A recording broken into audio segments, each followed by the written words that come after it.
केवल भगवान में हर समय 24 घंटे स्थित रहना और उस स्थिति में रहते हुए भी सांसारिक कार्य करना।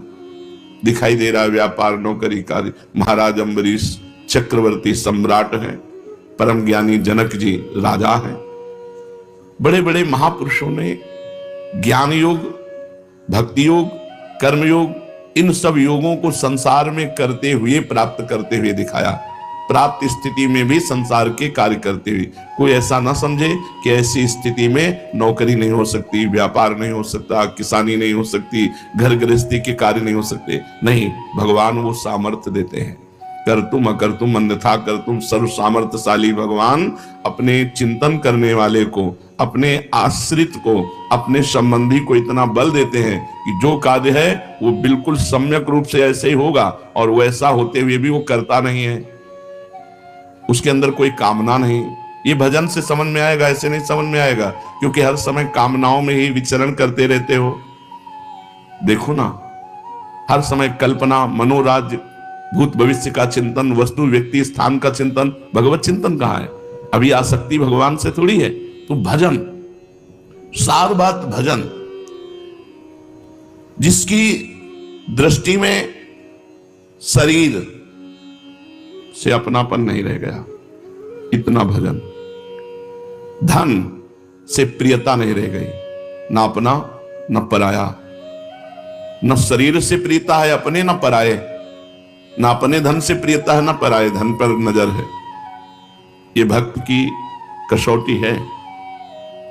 ये शरीर तुम नहीं हो, कुछ ही क्षणों में अभी छूट जाए तो घंटा पूरा होगा और ये केसी घाट में जलने के लिए पहुंच जाएगा।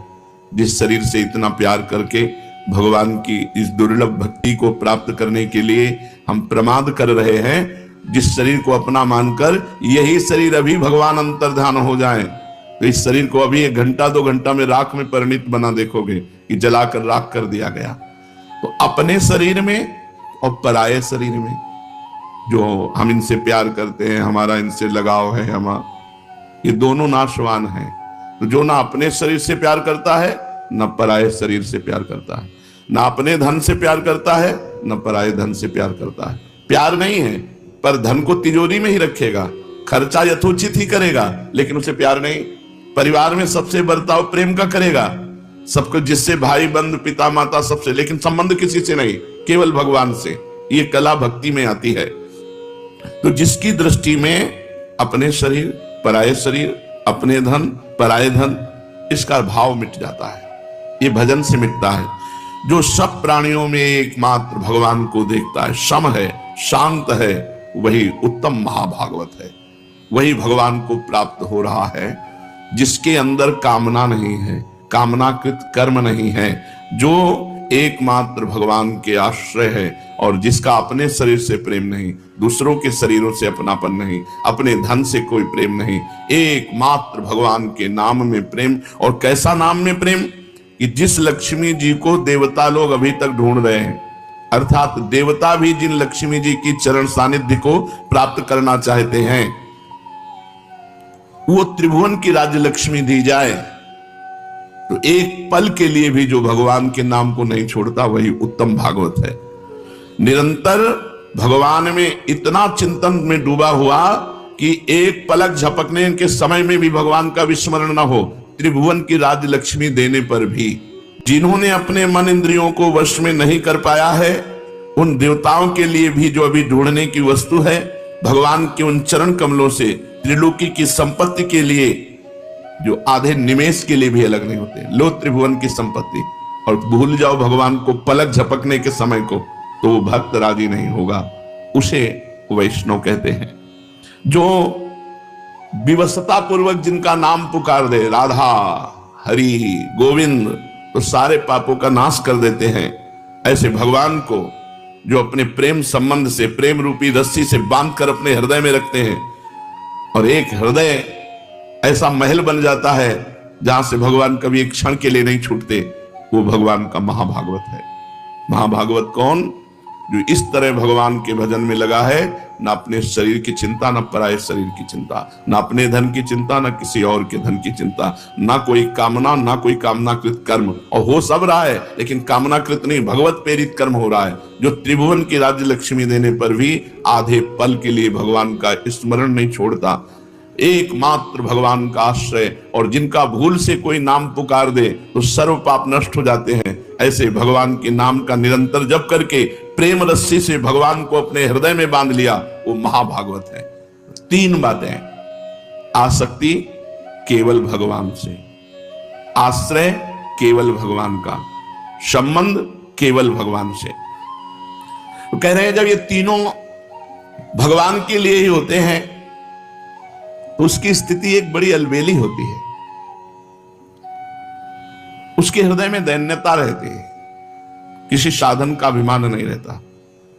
और उस दैन्यता में प्रभु से पुकारता रहता है बीच में, नाथ मैं जैसा भी हूं आपका हूं। श्रीमद् भागवत में लिखा हुआ है, जो हर समय भगवान की कृपा का अवलोकन करता रहता है, मेरे ऊपर भगवान की बड़ी कृपा है, और दुख सुख को समान भाव से सह लेता है, जो शरीर से, मन से, वाणी से, हृदय से प्रतिपल भगवान की शरण में है, उसको परम पद ऐसे प्राप्त हो जाता है जैसे पिता की संपत्ति पर पुत्र का स्वयं अधिकार हो जाता है। गोस्वामी तुलसीदास जी महाराज एक भाव में कहते हैं कि जोग ना विराग जप, जाग तप त्याग व्रत, तीरथ न धर्म जानो, वेद विधि किमि है, तुलसी सो पोछना भयो है, नहीं हुए है कहूं सोचे सब, या के अग कैसे प्रभु क्षमी है। प्रभु मेरे में ना तो जोग है, ना वैराग्य है, न जप है, न यज्ञ है, न तपस्या है, न त्याग है, न व्रत है, न मैं तीर्थ यात्रा की, न वेद विधि की क्रम को जानता हूं। मुझे ये अच्छे से पता है कि मेरे जैसा कोई नीच नहीं है, ना है, न था और न होगा। प्रभु सब लोग सोचते हैं कि ऐसे नीच के पापों का नाश कैसे होगा, जो न जोग, न विराग, न जप, न जाग, न तप, न त्याग, न व्रत, न तीर्थ, न वेद विधान, ऐसा जो पोच है, नीच है, सोचें सब याके अग कैसे प्रभु क्षमी है। प्रभु ऐसे के अपराध को कैसे क्षमेंगे। मैं डर नहीं रहा हूं, बहुत जो जोर की बात है उसे पकड़ना। मेरे तो न डरू रघुबीर, सुनो साची कहो, खल अनखई है तुम्हें सज्जन न गमी है। मैं प्रभु आपसे बात कर रहा हूं, मुझे डर नहीं है कि मेरे कोई साधन नहीं, मैं बहुत नीच हूं, मेरे जैसा न नीच था, न है, न होगा। दुष्ट लोग इस बात को सुनकर अन्न खाएंगे, लेकिन जो सज्जन जन है वो इस बात को समझेंगे। आप प्रभु तराजू लाइए और एक तरफ बैठा लिए ये जोग, विराग, जाग, तप, त्याग, व्रत, तीर्थ, धर्म, वेद विधान, इन सबको तौलिए जो इनका पालन कर रहे हैं, और एक तरफ तुलसी को तौलिए। भले सुकृति के संग मोहि तुला तौलिए, तो नाम के प्रसाद भारू मेरी और नमी है। यदि हे रघुवीर स्वयं आप तौलने वाले बने और एक तरफ इनको बैठा लिए, तपस्वी, त्यागी, तीर्थ, धर्म, वेद विधान, व्रत अनुष्ठान करने वालों को, और एक तरफ मुझ नीच तुलसी को बैठा लिए, तो मैं प्रभु आपसे कहता हूं तराजू मेरी तरफ झुकेगा, मेरा भार होगा। क्यों? क्योंकि मैं केवल नाम का सहारा लिए हूं। ये बात समझना है, केवल नाम। रात दिन भगवान के भजन में जिसका बीतता है, इस कोटि से ना अपने शरीर की परवाह, न दूसरे शरीर की परवाह, कोई चिंता नहीं, न कर्म की, न धर्म की, हर समय निरंतर नाम चल रहा है। जीवन की सबसे बड़ी भूल होगी यदि नाम छोड़कर और कोई बात हमारे दिमाग में आवे। सबसे बड़ी हानि होगी जब नाम छूटेगा। ऐसे नाम को पकड़ो। कह रहे भले सुकृति के संग मोहि तुला तौलिए तो नाम के प्रसाद भारू मेरी और नमी है। मैं और किसी बल से नहीं बोल रहा। श्री हरिवंश नाम बल रहो, अपने मन भाई सब कहो, रहो शरण हरिवंश की। प्रभु के नाम में अपार सामर्थ्य। क्या जाता है इसमें? क्या है? आराम से बैठे हैं, पड़े हैं, खड़े हैं, चल रहे हैं, क्रियारत है या क्रिया विहीन है, हर समय नाम चले। नाम योग से बढ़कर कोई योग नहीं। जो सतत प्रीति पूर्वक भजन करता है, इससे बड़ा कोई योग नहीं। हमारा संबंध प्रभु से है और हम प्रभु के नाम का जप कर रहे हैं, प्रभु के आश्रय में है। अब प्रभु की जिम्मेवारी बनती है ज्ञान कराना।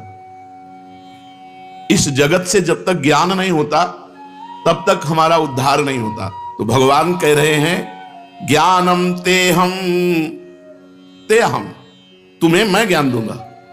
जैसे भगवान ने कहा कि तेषाम सतत युक्तानाम भजताम प्रीति पूर्वकम तो ददामि बुद्धि योगम तम ये नाम उपयांति। मैं उसे बुद्धि योग प्रदान करता हूं जो सतत मेरा नाम जप करता है। तो यहां भगवान कह रहे हैं यदि तुम केवल मेरे मन वाले हो, मेरे आश्रित हो, मेरे से ही संबंध रखते हो, युंजन योगम मदाश्रया, तो कह रहे हैं फिर मेरी ड्यूटी बनती, मेरी जिम्मेवारी बनती है कि तुम्हें मैं सच्चा ज्ञानी बनाऊं। क्योंकि भक्त कभी अज्ञानी नहीं होता। गरुड़ महाज्ञानी गुण राशि, विश्वामित्र महामुनि ज्ञानी। जो भगवान के चरणों का आश्रय लेता है उसके हृदय में दिव्य ज्ञान जागृत हो जाता है। तो भगवान अर्जुन को कहते तुम मेरे मन वाले बनो, मेरे आश्रित हो, मेरे से संबंध रखो, तो अब मैं तुम्हें ज्ञान प्रदान करता हूं। अब भगवान ज्ञान प्रदान कर रहे हैं कि क्या है ज्ञान, समझो। ज्ञानम ते हम सविज्ञानमिदं वक्ष्याम्य शेषतः यज् ज्ञात्वा नेह भूयोन्यज् ज्ञातव्यम अवशिष्यते। तेरे लिए मैं ये विज्ञान सहित ज्ञान संपूर्णता से कहूंगा, जिसको जानने के बाद फिर तुझे कुछ जानना बाकी नहीं रहेगा, सब कुछ तू जान जाएगा। ऐसा मैं तुझे ज्ञान प्रदान करता हूं। ये भगवान प्रदान करते हैं। जब कोई भगवान में मन लगाता है, भगवान के ही आश्रित रहता है और भगवान से ही संबंध रखता है, तो उसे किसी से ज्ञान पढ़ने पूछने की जरूरत नहीं रहती। भगवान वो सुना देते हैं, भगवान वो हृदय में स्फुरित कर देते हैं। ज्ञानम तेहम सविज्ञानमिदं वक्ष्याम्य शेषतः। भगवान कहते हैं अर्जुन, अब मैं विज्ञान सहित ज्ञान कहूंगा, तुम्हें कहूंगा और मैं खुद कहूंगा और संपूर्णता से कहूंगा। ऐसे तो प्रायः ब्रह्म ऋषियों से सुना गया ज्ञान, गुरुदेव से सुना गया ज्ञान और लाभ मिलता है, परंतु यहां मैं स्वयं कह रहा हूं, जगत गुरु, परम गुरु, सब गुरुओं के गुरु, यहां मैं स्वयं कह रहा हूं। स्वयं कौन? समग्र परमात्मा। मैं स्वयं स्वरूप का जैसा वर्णन कर सकता हूं वैसा दूसरा वर्णन ही नहीं कर सकता, क्योंकि वो अपनी बुद्धि के द्वारा जितनी बुद्धि उतना अनुभव करते हैं या सुनकर बोल रहे हैं। हम तो ज्ञान स्वरूप ही हैं, हम तो आत्मस्वरूप ही हैं, इसलिए मैं बोल रहा हूं। कोई भी ज्ञान प्राप्त करता है तो जितनी बुद्धि होती उतना ही प्राप्त कर पाता है, पूरा ज्ञान नहीं प्राप्त कर पाता। पूरा इसलिए कह दिया जाता है कि उसकी बुद्धि इतनी है इसलिए उसको पूरा ज्ञान हो गया, लेकिन ज्ञान अनंत है। उस महिमा अनंत भगवान की कोई पार नहीं पार पाया। सरस्वती अपनी बुद्धि के अनुसार वर्णन करती हैं, ऋषि मुनि अपनी बुद्धि के अनुसार, लेकिन भगवान यहां कह रहे मैं स्वयं वर्णन कर रहा हूं। मैं सदा अलुप्त ज्ञान हूं, मेरा ज्ञान कभी त्रिकाल में लुप्त नहीं होता। और ऋषि मुनियों का लुप्त हुआ, फिर साधना के द्वारा उन्होंने ज्ञान प्राप्त किया और उतना ही प्राप्त किया जितना उनकी बुद्धि है। इसलिए मैं पूरे संपूर्ण ज्ञान का वर्णन करता हूं। भगवान के संपूर्ण ज्ञान में निर्गुण और सगुण दोनों आते हैं, तत्व रूप और लीलावतार रूप। तत्व रूप भगवान निराकार स्वरूप सर्वत्र विराजमान है, लेकिन साकार स्वरूप वृंदावनम न परित्यज्य पादमेकम न गच्छति। तो निर्गुण रूप सुलभ अति सगुन जान नहीं कोई, सुगम अगम नाना चरित, सुनि मुनि मन भ्रम होई। सगुण भगवान का जो प्रभाव है, ऐश्वर्य है, ये अनंत है, इसलिए कोई नहीं आज तक जान पाया। निर्गुण भगवान के तत्व रूप से तो ऋषियों ने जान लिया कि भगवान सर्वत्र हैं, लेकिन सगुण भगवान की कितनी लीला महिमा, बोले चरित्र सुनकर के बड़े बड़े मुनियों के मन में भ्रम हो जाता है। जब अंत नहीं तब उसको जानना मनुष्य की बुद्धि के बाहर की बात है, परंतु जो तत्व रूप से भगवान है उसको सुगमता से समझा जा सकता है। जैसे सोना समझ लिया, लेकिन गहने लाखों बन सकते हैं, करोड़ों बन सकते हैं, हजारों अनंत बन सकते हैं। ऐसे सोना है भगवान, और उनकी लीला विभूतियां वैभव अनंत, कोई पार नहीं पा सकता। तो सोना है तत्व, तत्व रूप से जान लिया, सोने को जान लिया तो सब गहनों को जान लिया अपने आप। गहने जानने चलोगे तो बड़ा विस्तार है, क्या क्या बनता है सोने का, कितने गहने बनते हैं। तो तत्व रूप से भगवान को जाना जा सकता है, लेकिन अवतार भगवान की, विभूतियां भगवान की, लीला भगवान की, चरित्र भगवान की, बातें भगवान की कोई नहीं पार पा सकता। अब ये तत्व रूप से कैसे हो सकता है? वृंदावनम परित्यज्य पादमेकम न गच्छति, एक कदम भी वृंदावन से बाहर नहीं जाते। तो वासुदेवा सर्वमिति, कोई कण ऐसा नहीं जहां भगवान न हो, तो कैसे बैठेगा? दोनों बातें बैठेंगी कैसे जब वृंदावन से एक कदम बाहर जाते नहीं, और सर्वत्र कोई कण ऐसा नहीं जहां भगवान ना हो। तो यहां दो बातें हैं, एक है तत्व, तत्व रूप से भगवान सर्वत्र हैं, लेकिन राधा किशोरी की गलवहियां डाले हुए जो लाल प्रिया है वो वृंदावन से बाहर नहीं।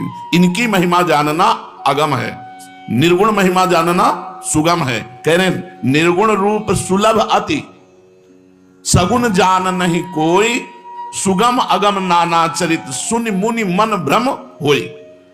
इतना भ्रम हो जाता है, तत्व रूप से नहीं, तत्व रूप में भ्रम का प्रवेश नहीं होता, तत्वज्ञानी को भ्रम नहीं होता, लेकिन अवतार चरित्र लीला सगुण रूप में बड़ा भारी भ्रम हो जाता है। कैसे?